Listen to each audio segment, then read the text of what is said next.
So Lori Friedman wrote a book on the death penalty, and in her book she states that since 1993, California has only executed by the state 13 people. The last, most recent one was in 2006. Now, that was almost 10 years ago, and people are still being convicted of the death penalty today and putting on death row, but they're just sitting there and they're waiting for this election season for how we vote. There's Proposition 62, as you just heard, and there's Proposition 66. Whichever we vote on is voting for the futures of those who are sitting on death row today.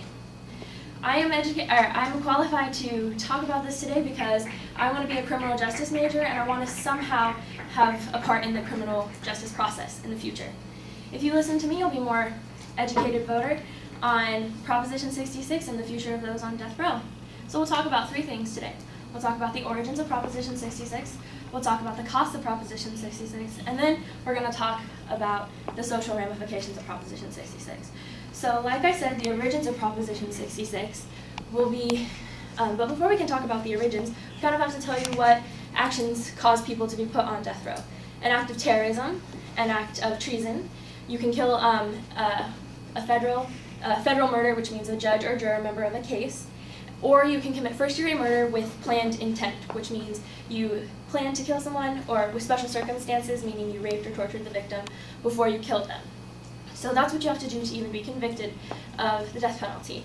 Now, Kermit Alexander said in his, Kermit Alexander sent an email to the Secretary of State requesting for a proposition like Proposition 66 to be put on the ballot because he had family members that were victims of heinous crimes And so he asked if Proposition 66 or something like it could be put on the ballot, and the Secretary said yes, and that it had to get 3,665 signatures in order to even be placed on the ballot. They got those signatures, and it cost them $8.38 per individual signature in order to get them to even get it on the ballot, which is kind of expensive, personally, for that many signatures. But then after they got that, it got put on the ballot. But this isn't the first time we've had to vote on the death penalty. We voted on it twice before.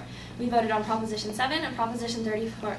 And each time they've gotten voted down because Californians said that they wanted to have the death penalty still active. So we've talked about the origins of Proposition 66, and now we're going to talk about the cost of Proposition 66. Now, Jackie Lacey, District Attorney of LA County, said in the Official Voters Guide in 2016, she said that she wanted to mend, not end, the death penalty. She said that inmates sit on the death row for way too long. It's 30 plus years, and it wastes so much taxpayer money.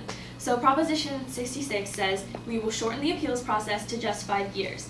She says that this will help keep the time shorter, which means that we won't have to pay attorneys and the court fees for as long. It will reduce the waste excess. Other counters to that say that it will be just as expensive as the current death penalty because we have to hire lawyers for the new lower courts, because Proposition 66 will take death penalty cases out of the upper courts and put them into local courts. We'll need special attorneys for those, and so it'll cost just as much. There's both sides to it.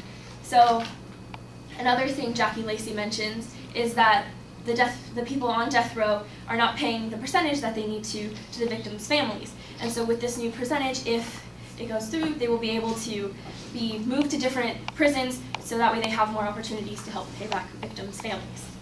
So we've talked about the cost of Proposition 66, and now we're going to talk about the social ramifications. Sean Welsh, President of Contra Costa Sheriff's Department, said in 2014 that victims' families need the closure that it brings with a quick execution and a quick appeals and a quick execution. He said that the victims' families, with that closure that they get, they feel much better knowing that the person that committed these heinous crimes is no longer able to hurt anyone else. And another social benefit is that they won't be able to harm the public. Now, the counter says that even though they won't be able to harm the public, that life without parole would do the same thing. They wouldn't be able to get out to hurt anyone or anything else. So the choice is simply yours, whichever you choose to vote for. Sean Welsh also commented on the fact that even though the victims' families, they will feel better, he said that it will also help the other criminals, it will help deter them, which is statistically hard to prove either way, whether it deters or not, but he said that it would. So in closing, we've talked about three things. We've talked about the origins of Proposition 66, we've talked about the cost of Proposition 66, and we've talked about the social ramifications. So if you vote yes on Proposition 66, you're voting for a shorter appeals process of only 5 years. If you vote no on Proposition 66, you're saying that you want the death penalty to remain the same as it is today, which is inactive and ineffective.